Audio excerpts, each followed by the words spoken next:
राजकुमारी, एक बुरी खबर है, इनके पास लोग हैं। उन लोगों से हमें कोई लेना देना नहीं। मुझे किसी भी हालत में फुयाओ चाहिए। जी।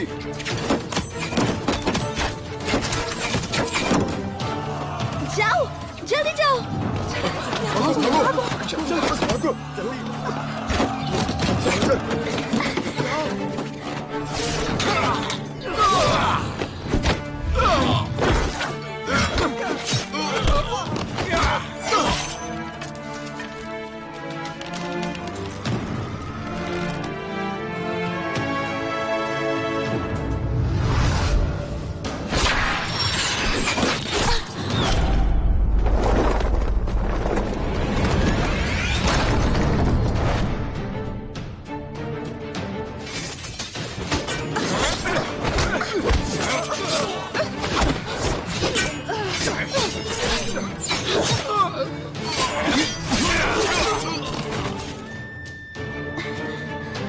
दुश्मनी तो हमारे बीच है, तो फिर मासूमों को क्यों मार रही हो? मुझे मासूमों की जान लेना पसंद है। बोलो क्या कर लोगी तुम? तुम्हें मेरी जान लेनी है तो ले लो, पर बाकियों को जाने दो। इनकी जान की कोई कीमत नहीं, आज मरे या फिर कल। पर तुम्हारी जान मैं इतनी आसानी से नहीं लूंगी। तुम्हें तो अभी बहुत तड़पाना है। तुम्हारे चेहरे से मांस के टुकड़े काट काट कर तुम्हारे खून का हर एक कतरा बहता हुआ देखूंगी। तुम मौत की भीख मांगोगी और मैं तुम्हें तड़पाती रहूंगी। मजा आएगा ना? तुम्हें तो जाओ।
तुम्हारी इतनी हिम्मत, राजकुमारी पर हमला करने का अंजाम जानती हो तुम? तुमने इनसे मुकाबला करने की सोची भी कैसे? तुम एक गुलाम हो, तुम ये कैसे भूल सकती हो? गुलाम होने का मतलब अत्याचार सहते रहो। बाकी गुलामों की तरह तुम भी एक राजकुमारी पर हमला करके बगावत करना चाहती हो। मुझे बस अपना छोटा भाई चाहिए। तुम जानती हो ना, वो बस एक मामूली गुलाम ही तो है। तो तुम भी वैसे ही निकले ना?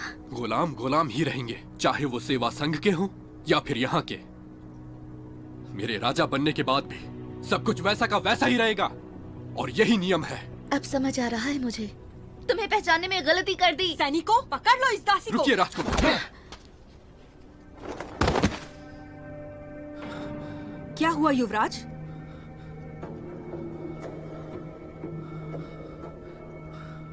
राजकुमारी, इस लड़की की गुनाह की सजा तो मौत होनी चाहिए। सही कहा आपने। वैसे भी मेरी और इसकी दुश्मनी बहुत पुरानी है, जो आज खत्म हो जाएगी। दरअसल मेरा भी इसका एक पुराना हिसाब बाकी है। फिर तो अच्छा है। सैनिकों, ले जाओ इसे। रुक जाइए। आखिर क्या हुआ युवराज?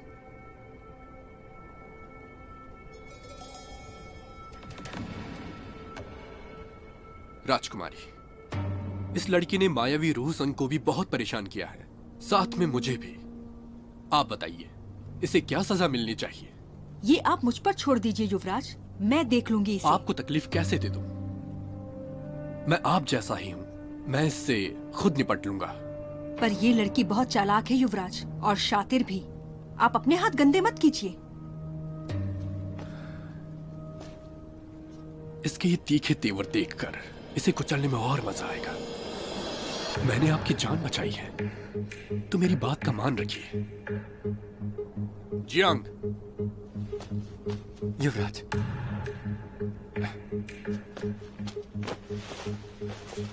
चलता हूं राजकुमारी।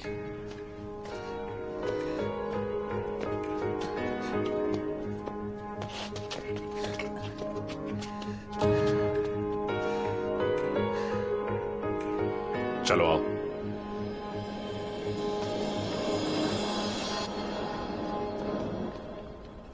राजकुमारी, बाकी गुलाम भाग गए। काम चोरों, खड़े खड़े क्या देख रहे हो? जाओ पकड़ो उन्हें। चलो चलो चलो।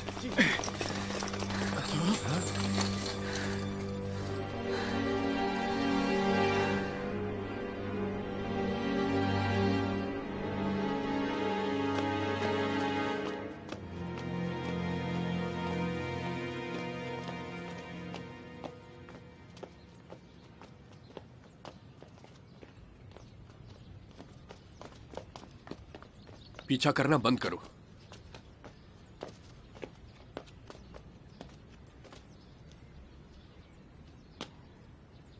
ले जाओ इसे।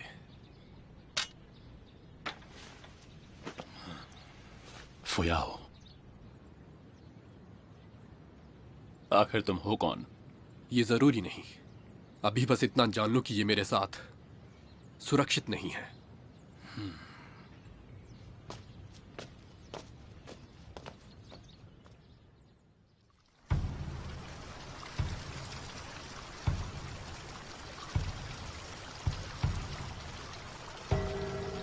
सुना है आज सुबह प्रधानमंत्री की सैन्य टुकड़ी ने बहुत उत्पात मचाया।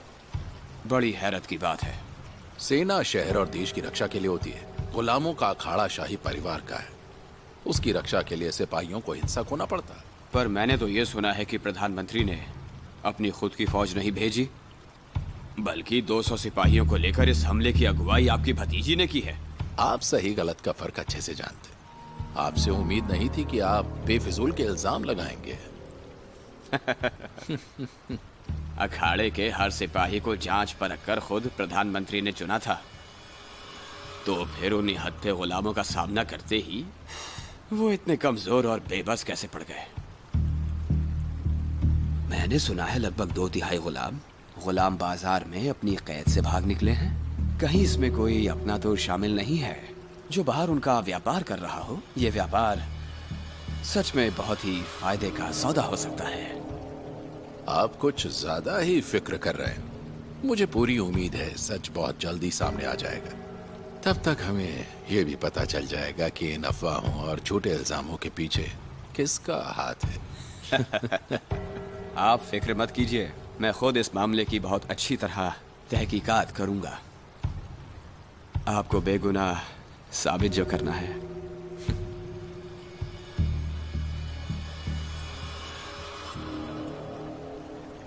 ईश्वर की इच्छा से शुआनुआन का शाही खून आ गया है। कुमार शिंगनैन की बेटी शुआनुआन ही ताइयुआन की नई राजकुमारी, जो सिंहासन पर बैठकर जल नियंत्रण की जिम्मेदारी लेंगी। राजकुमारी पधार रही है।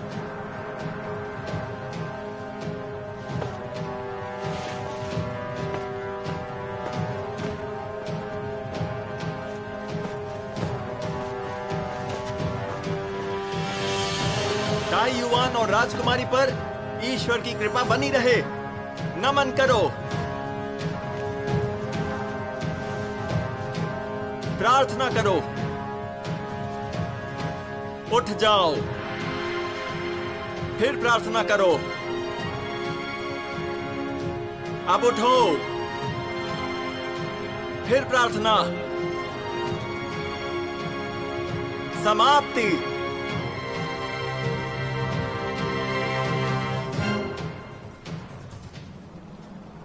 मैंने एक दिव्य विद्या पढ़ना भी सीखा है। क्या आपने प्रतिबंधित गृह विद्या के बारे में सुना है? राजकुमारी को प्रतिबंधित गृह विद्या का मतलब पता है? अच्छी तरह। प्रतिबंधित गृह विद्या पंचग्रह विद्या में शामिल है, इसलिए इसे ग्रहों का राजा भी कहते हैं। मुझे यकीन है कि ये ताइयुआन के शाही वंश की रक्षा के लिए सक्षम है। तो बताइए प्रधानमंत्री जी, राजकुमारी की कई बातों पर आपका क्या ख्याल है? हाँ, युवरागी बहुत समझदार हैं और इनकी समझदारी ताइवान की खुशकिस्मती है। बहुत जल्दी इनकी ताजपोशी होने वाली है। इसके लिए सबका समर्थन चाहिए होगा। उम्मीद है सब साथ मिलकर काम करेंगे और इस कार्य को संपन्न करेंगे। हमें ताइयुआन की शान को बरकरार रखना होगा। हम सब राजकुमारी की खिदमत में तैयार हैं। राजकुमारी की ताजपोशी की प्रार्थना अब समाप्त की जाती है। आप सदा सुरक्षित रहिए राजकुमारी।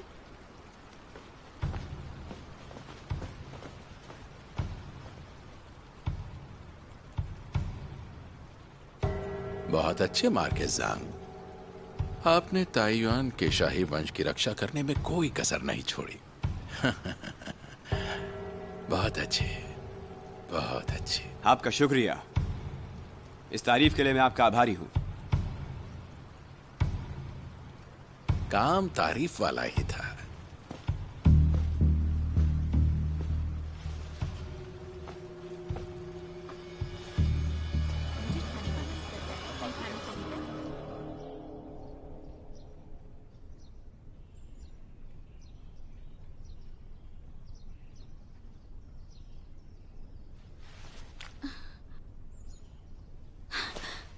फुयाओ, तुम जाग गई?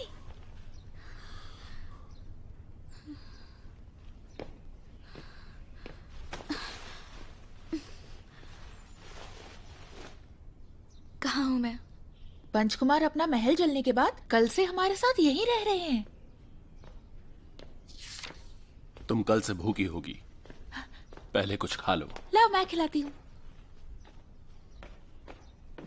इतनी कमजोर नहीं हूँ, खुद खा लूंगी। ध्यान से। अरे, तुम ठीक तो हो ना?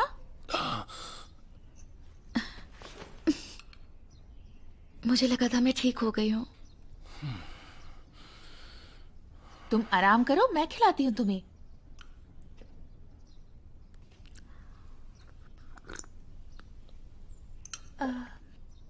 तुमको डर नहीं लगता क्या? हजारों की सेना और घोड़ों को देखकर तो बड़ी बड़ी चट्टानों के हौसले टूट जाते हैं। तुम तो फिर भी इंसान हो। उस हमले के वक्त तुम दोनों भी वहीं थे? कल रात पंचकुमार के महल में हमला हुआ और आग लग गई। हमने भागने की कोशिश की, फिर हमने सुना अखाड़े में सिपाही तुम्हारे पीछे पड़े हैं। हम दोनों गुलाम बाजार की ओर दौड़े, पर हम वहां वक्त पर नहीं पहुंच पाए। फुयाओ, हमें माफ कर देना। अगर हम वहां वक्त पर पहुंच जाते तो तुम इतनी घायल नहीं होती ना। कोई बात नहीं, मैं अब बिल्कुल ठीक हूँ। पर तुमने बड़ा जोरदार हमला किया फुयाओ। इतने सिपाहियों से घिरने के बावजूद तुम्हें डर नहीं लग रहा था? मैंने सही कहा ना पंचकुमार? तुम्हारी बहादुरी के आगे तो बड़े से बड़ा योद्धा शर्मिंदा हो जाता। तो अब तक तुम लड़कियों को कम समझते थे?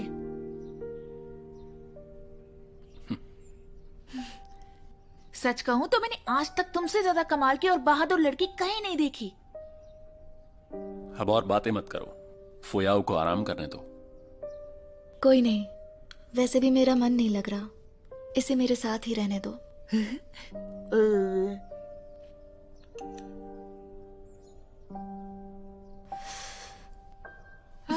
फुयाओ, वो कौन था जिसके सीने में तुमने तलवार घोंपी थी?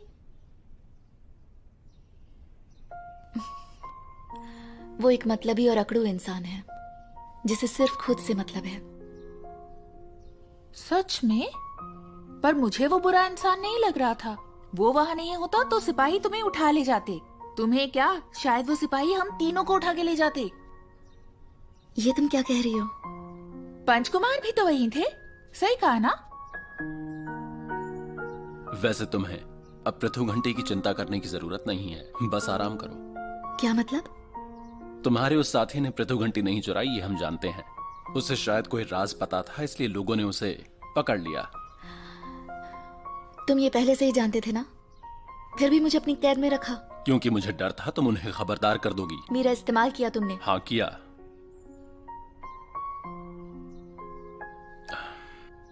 वो मेरी गलती थी। पर उस वक्त वही सही था। पंचकुमार के पास और कोई चारा नहीं था। सच बता रही हूँ मैं। फुयाओ, तुम नाराज मत होना।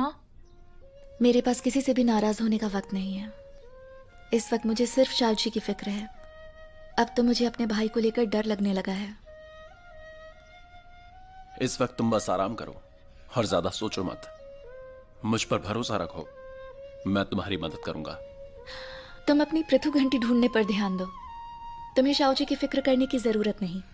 कुन एक बड़ा शहर है फुयाओ, तुम ये काम अकेले नहीं कर पाओगी, इसलिए समझदारी से काम लो। तुम्हें मेरी मदद चाहिए होगी। मुझे तुम्हारी सलाह नहीं चाहिए। मैंने ये पहले तो नहीं कहा, पर कल रात वहां जो कुछ भी हुआ उससे मुझे लगता है कि मैं शाओजी को ढूंढ सकती हूँ।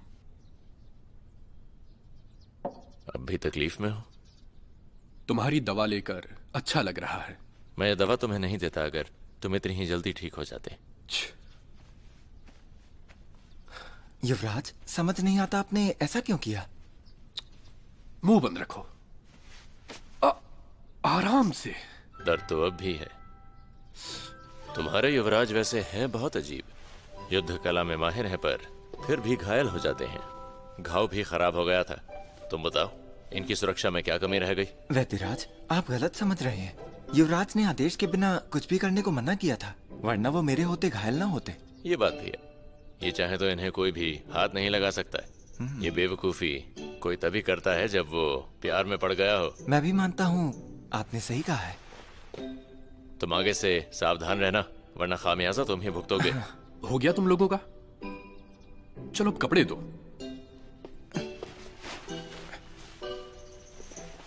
इसे पहनाने में मेरी मदद भी नहीं करोगे? बिल्कुल।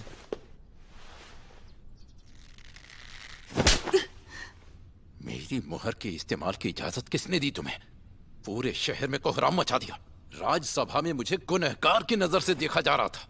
मेरी इजाजत के बगैर ऐसा क्यों किया? इतना तमाशा हो गया। अगर कोई छोटी बात होती तो मैं इतना बड़ा कदम नहीं उठाती। मुझे उसे पकड़ना था जिसने मेरा चेहरा बिगाड़ा।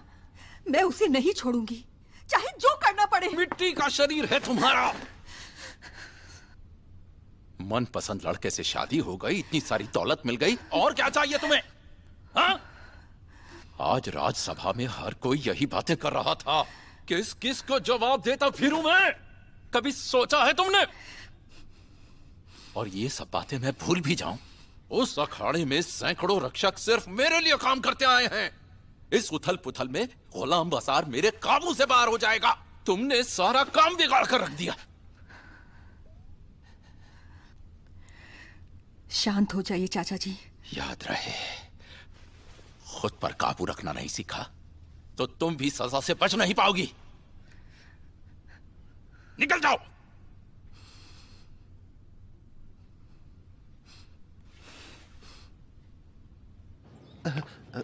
कुमार यून, प्रधानमंत्री बहुत गुस्से में दिख रहे हैं। कृपया उन्हें शांत कराइए। हाँ।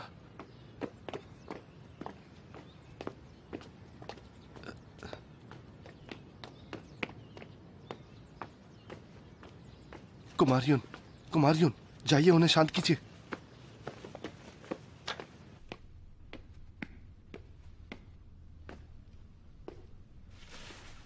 पिताजी, आप किस बात से इतने नाराज हैं? गुलाम बाजार में हुई उथल पुथल से हम पर सवाल उठाए गए हैं। तुम्हें पता नहीं क्या? आपका ओहदा बहुत ऊंचा है, लोगों को तो बस बातें बनाने का मौका चाहिए पिताजी। मुसीबतें बहुत हैं। शांत हो जाइए पिताजी। मैंने अखाड़े के सैनिकों से सुना है कि वहां युवराज भी आए थे। कौन युवराज? शुआनयुआनमेन। वो राजधानी में है? कहां है वो? सुना है वो दासी को अपने साथ ले गए। अखाड़े के सिपाही उन्हें पकड़ नहीं पाए। सबके सब निकम्मे हो गए। लोगों को भेजकर पता लगाओ, कहीं इसके पीछे कोई साजिश तो नहीं है। जी। अब बताओ जानवी, ये का क्या हुआ? हमारे भेजे गए सारे हत्यारे मारे गए। उनका निवास भी जलकर खाक हो गया है। जानवी, ये का क्या हुआ? वो जिंदा बच गया। फीन के वीर युवराज कोई आम जंगबाज नहीं है, उसे कम मत समझना। कुछ कहा उसने? युवराज ने बस ये बताया कि उनके निवास में आग लग गई है और उस आग में उनके कुछ लोग जलकर मर गए। उन्होंने और कुछ नहीं कहा। सुना है वो यूं ही एक कमरे में रहकर आपके आदेश का बेसब्री से इंतजार कर रहे हैं।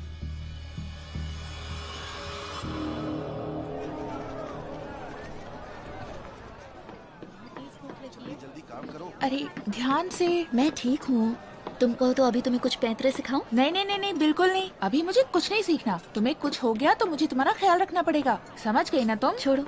अरे मुझे पकड़ने की जरूरत नहीं है। नहीं, मैं पकड़ूंगी। ठीक है, पकड़े रहो। अरे बाबा, तुम मुझसे इतना शर्माती क्यों हो? वैसे पता है, मैं तुम्हारे लिए बहुत लजीज खाना बनाने वाली थी, पर मुझे खाना बनाने का वक्त ही नहीं मिलता। अच्छा क्यों ना मैं तुम्हारे लिए ताकत वाला खाना बनाऊं? क्या कहती हो? तुम फटाफट से ठीक हो जाओगी। वो मैं ना सोच रही थी कि क्यों ना तुम पंचकुमार से मिलने जाओ और उनके लिए खाना ले जाओ। हाँ, ये तो तुमने एकदम ठीक कहा। हम बिल्कुल पास में हैं। चले? हाँ चलो चलो। अब छोड़ भी दो, मैं पकड़ूंगी। ठीक है। मतलब शाओची प्रधानमंत्री के कब्जे में है? असल में शाओची और मेरा एक खास निशान है। उस दिन नगर द्वार पर प्रधानमंत्री के रथ पर मैंने वो निशान देखा था, लेकिन मैं उसका पीछा नहीं कर पाई। पर मुझे यकीन है कि शाओची उसी रथ के अंदर कैद था। ये पीयूआन की साजिश हुई तो? हमने मायावी पर्वत से निकलते वक्त ऐसे निशान बनाए थे। फिर तो एक ही बात हो सकती है। पीयूआन ने प्रधानमंत्री के महल में शाओची को देखा। उसने शाओची के निशान की नकल बनाकर तुम्हें गुलाम बाजार बुलाया।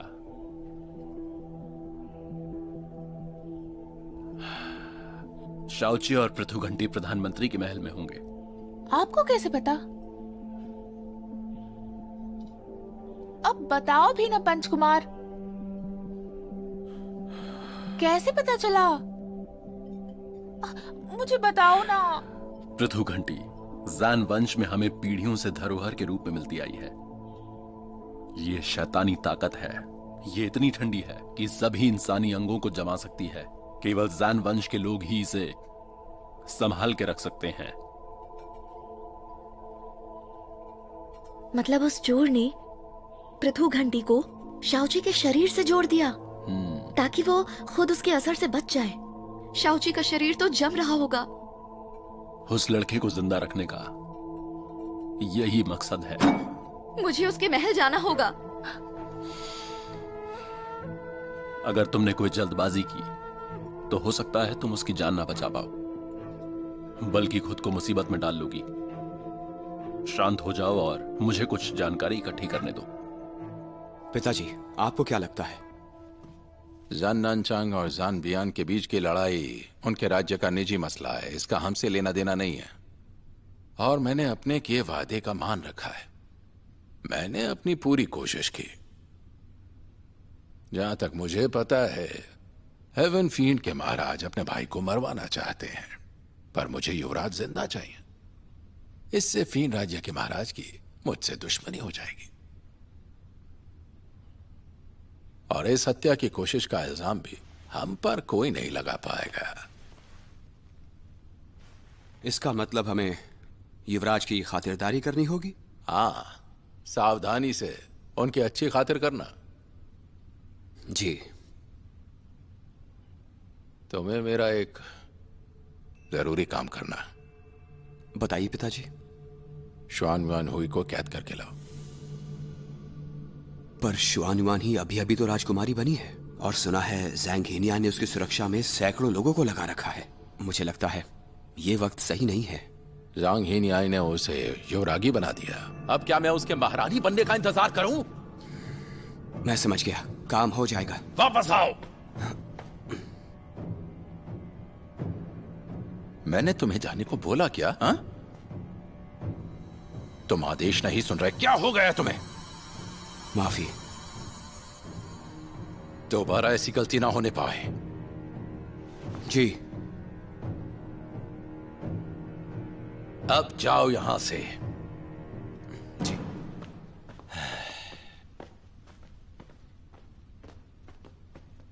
प्रधानमंत्री जी, उत्तर की सीमा के यूएन महल की कुमारी यूएनजी राजधानी कुन में पधार रही हैं। उन्हें कहाँ ठहराना है? खुद इसका इंतजाम देख लेते। एक मामूली खानदान की लड़की है, उसे जहां ठहराना है ठहरा दो। जी, जी। अब जाओ यहां से, जाओ। जी, जी।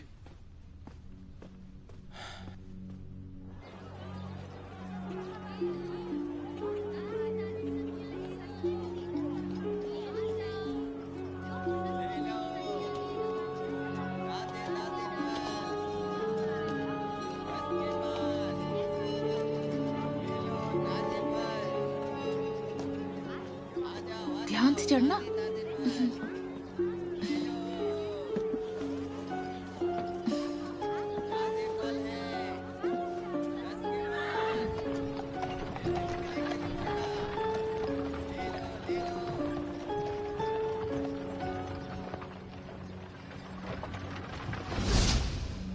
खाना बहुत लाजवाब है ना? हाँ, आइए अंदर आइए। कोई खबर मिली? मैंने सब पता लगा लिया है। चैनिंग के युवन के लोग चीजन के दूर के रिश्तेदार हैं। युवराज वेनयी के मरने के बाद सजा के तौर पे उन्हें मरुभूमि भेज दिया गया, जिसके बाद चीजन ने उनसे रिश्ता तोड़ लिया था। वो लोगों की जन्म कुंडली के बारे में हमेशा से ही अंधविश्वासी रहा है। युवेन की छोटी बेटी युवेनजी की कुंडली के नक्षत्र हमेशा से ही बहुत अच्छे थे, इसलिए उस परिवार ने काफी धन दौलत के साथ अपनी बेटी को चीजन से शादी के बंधन में बांधने के लिए भेज दिया था। फिलहाल युवेनजी राजधानी कुन की ओर आ रही हैं और जल्द प्रधानमंत्री के महल पहुंचेंगी। तो तुम चाहते हो कि मैं युवेनजी का भेस लूं? तुम्हारी उम्र और शरीर युवेनजी जैसे हैं। मुझे पता है कि चीजन पहले कभी जवान युवेनजी से नहीं मिला। तुम अपनी पहचान छुपा सकती हो। पर मैं चीजन से मायावी रोह पर्वत पर मिल चुकी हूँ। उस बात की फिक्र मत करो। तुम बस ऐसे चालाक इंसान से सावधान रहना। तुम्हें बहुत हिम्मत दिखानी होगी। और कोई चारा भी नहीं है हमारे पास। तुम्हें बस इतना ख्याल रखना है कि वो जो असली युवेनजी है वो हमारी योजना बर्बाद ना करे। असली युवेनजी यहाँ आते वक्त किसी और से शादी करके भाग चुकी है। उसे यहाँ लाने वाले लोग मौत के डर से खामोश हैं। तो ये हमारे लिए एक बेहद कमाल का मौका है। हालांकि तुम्हें एकदम युवेनजी के जैसा दिखने के लिए किसी की मदद की जरूरत पड़ेगी। क्या तुम्हारा चेहरा बदलने वाला है? महल में जाने के लिए मुझे युवेनजी जैसा दिखना होगा। तो लांजू, क्या तुम ये कर पाओगी? वैसे हमारी चुआंगी की रूप बदल विद्या हमारे बहुत काम आ सकती है, पर इसकी एक बहुत बड़ी कमी भी है। कैसी कमी? तुम्हारा बदला चेहरा बस 5 दिनों तक टिकेगा। उसे दोबारा बदलने के लिए जादुई मंत्र फिर से पढ़ना होगा। 5 दिन बहुत है। और अगर वक्त ज्यादा नहीं हुआ तो क्या मैं तुम्हारे साथ चल सकती हूँ? फिर मैं तुम्हारी मदद कर दूंगी। तुम्हें खतरे में कैसे डाल दूं? मुझे तुम्हारी मदद करने में बहुत ज्यादा खुशी होगी। पर एक बात है, ये गुजारिश पंचकुमार की तरफ से आई है, तो उन्हें भी मेरी एक बात माननी होगी। पहले मुझे ये बताओ करना क्या है, उसके बाद सोचूंगा। पहले आप वादा करो। तुम बस बताओ बात क्या है। मैं चाहती हूँ कि आप मुझे चूम लो, अभी के अभी। माफ करो, मैं ये नहीं कर सकता।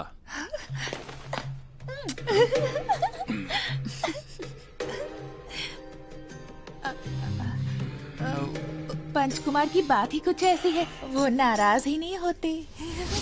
छोटी सी लांजू ने तो सच में कमाल कर दिया। अभी एक जाल से निकली और दूसरे में फंसने जा रही हूँ। शाओची, उम्मीद है इस बार तुम मिल जाओ।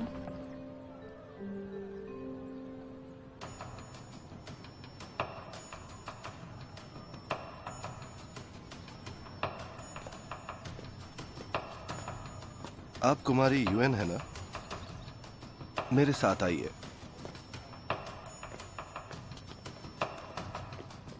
प्रधानमंत्री का महल तो कितना ही बड़ा है। कहते हैं वो इतने अमीर हैं कि पूरा राज्य हथिया सकते हैं।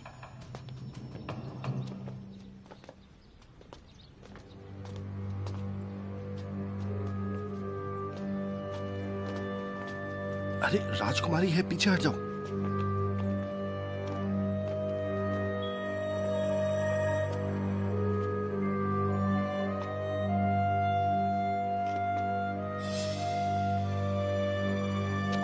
रुकिए वरिष्ठ भी, तुम रुक क्यों गई? माफ कीजिए, ये लड़की मुझे बहुत जानी पहचानी लग रही है। ओह, मुंह घुमाओ और अपना चेहरा दिखाओ। मैंने कहा मुझे अपना चेहरा दिखाओ।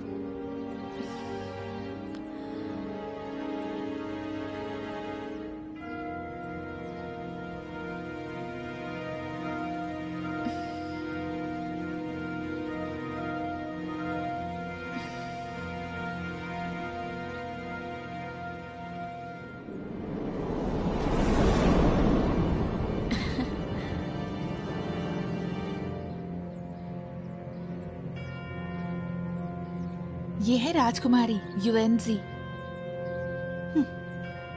यूएनजी, क्या वाहियात नाम है।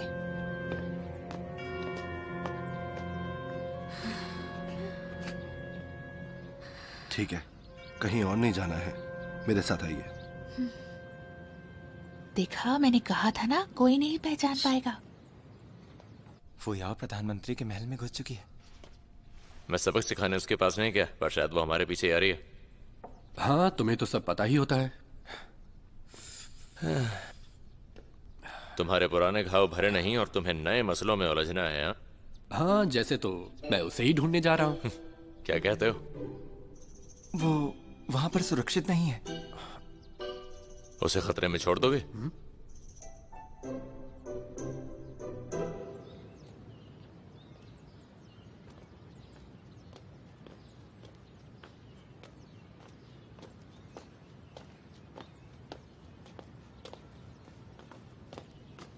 प्रणाम वे महोदय। उत्तरी बगीचे में एक कमरा है। प्रधानमंत्री ने कहा है कि आपको कुछ दिन यही बिताने होंगे। कोई भी जरूरत पड़े तो प्रमुख सेविका शीनैन आपकी सेवा में हाजिर है। मेरे साथ आइए कुमारी। रुकिए, महल के नियमों के हिसाब से बाहर का कोई सेवक अंदर नहीं आ सकता। तुम लौट जाओ। पर मुझे राजकुमारी का ख्याल रखना है। ये नियम प्रधानमंत्री जी ने बनाए हैं। हम सेवकों का इस पर कोई बस नहीं है। लांजो, जाकर हमारे माता पिता को खबर देना। चिंता मत करो, अपना ख्याल रखना, ठीक है? आप भी अपना अच्छे से ख्याल रखिएगा राजकुमारी। पानी या शीशे में बिल्कुल मत देखना, ऐसी चीजें तुम्हारा राज खोल सकती हैं। समझ गई? ध्यान रखना। समझ ठीक है? अपना ख्याल रखिएगा राजकुमारी। हाँ, बिल्कुल। वक्त पे खाना खा लीजिएगा, ठीक है? चलिए चलिए, तुम जाओ। ध्यान रखना, आओ। ठीक है? मेरी कही बातों को याद रखना। कुमारी, आप मेरे साथ इस तरफ आइए।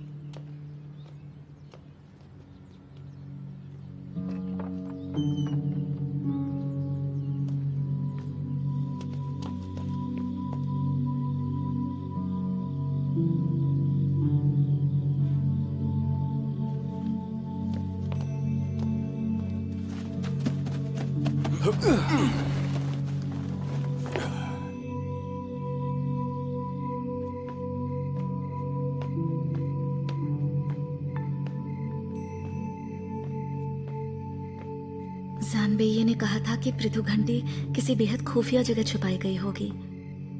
आखिर ऐसी कौन सी खुफिया जगह होगी?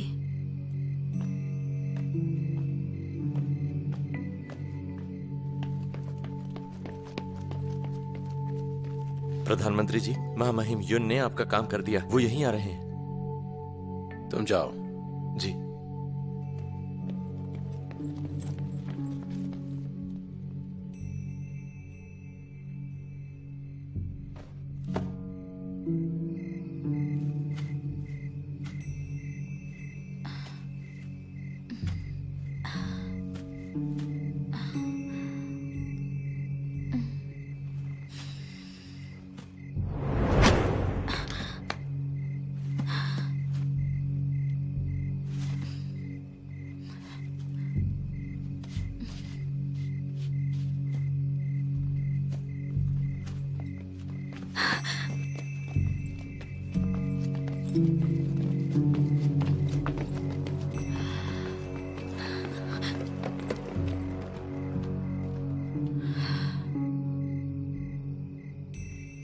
भला हो इस कंकड़ का, वरना ये सिपाही मुझे देख लेते। कोई छुपकर मेरी मदद तो नहीं कर रहा। कौन हो सकता है?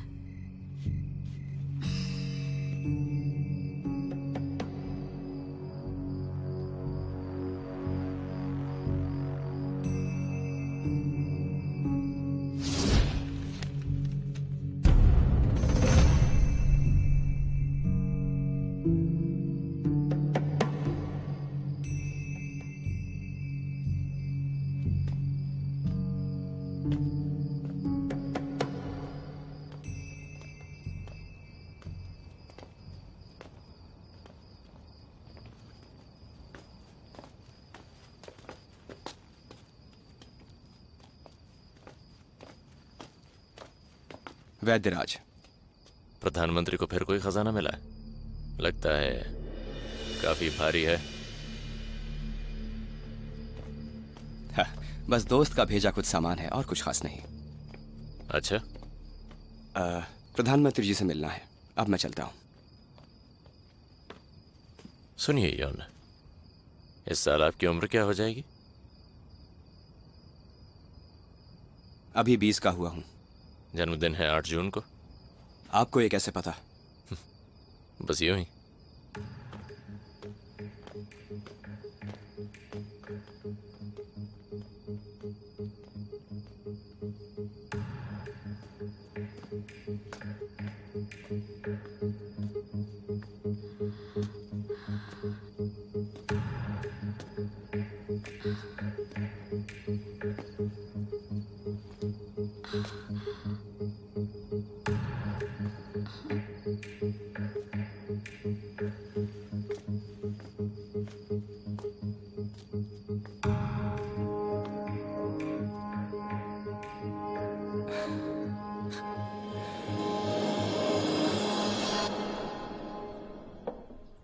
कहा था ना, जख्म भरने के लिए तुम्हें आराम चाहिए और तुम भाग दौड़ कर रहे हो।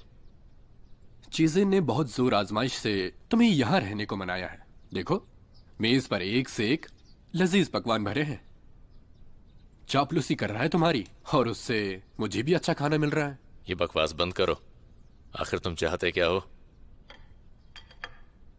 बस तुम्हारी वजह से भाई। हाँ, मरीज हूं मैं, कभी भी इलाज की जरूरत पड़ सकती है, समझे? ये मत कहना कि तुम्हें उस नकली युवनजी से प्यार हो गया है। अब बस भी करो। अब खुद ही देख लो, तुम्हारे इस नाम में मुझे हाँ दिख रहा है। बताओ तो, उसमें ऐसी क्या खास बात है हाँ, कि उसे ढूंढने के लिए तुम सब कुछ दांव पर लगा बैठे हो?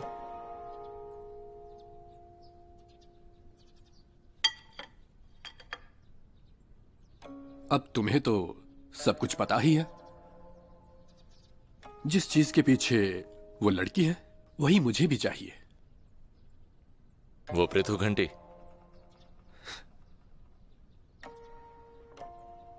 जानते हो तो पूछते क्यों हो? अच्छा, ये लो, अपनी पसंद की मुर्गी की टांग खाओ। वो रहने दो, इसे मैं ले जाऊंगा। कम से कम जियांग खा लेगा।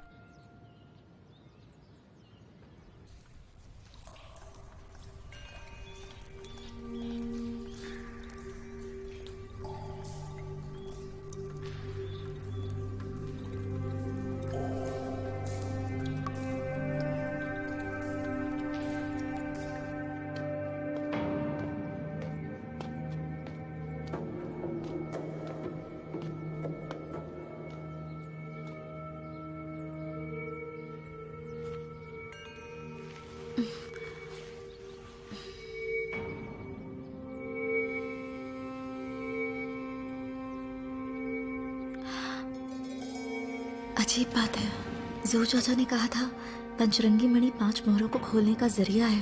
क्या इस जगह का उससे कोई ताल्लुक है?